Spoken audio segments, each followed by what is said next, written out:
Déjà, je pense qu'il y a une première chose à dire, c'est que il y a parfois beaucoup de bashing du véhicule électrique qui peut être fait justement soit par les passionnés de full thermique ou parfois même des médias. Je pense que le meilleur moyen de se faire son opinion, c'est de tester un véhicule électrique.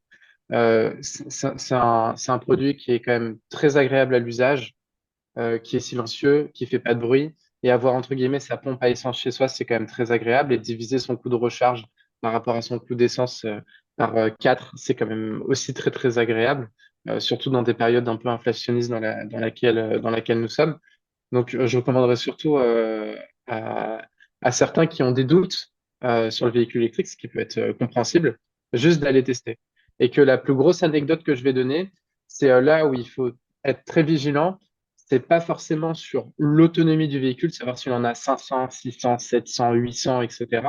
Parce qu'en fait, plus vous allez avoir d'autonomie, plus la batterie elle va être lourde, plus elle va consommer, donc aussi plus il faut la recharger. Donc ça n'a pas tellement de sens aussi. Et d'ailleurs, plus vous allez aussi utiliser de matières premières.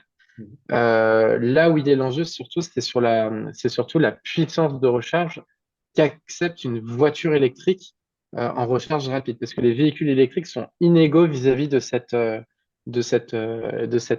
challenge-là.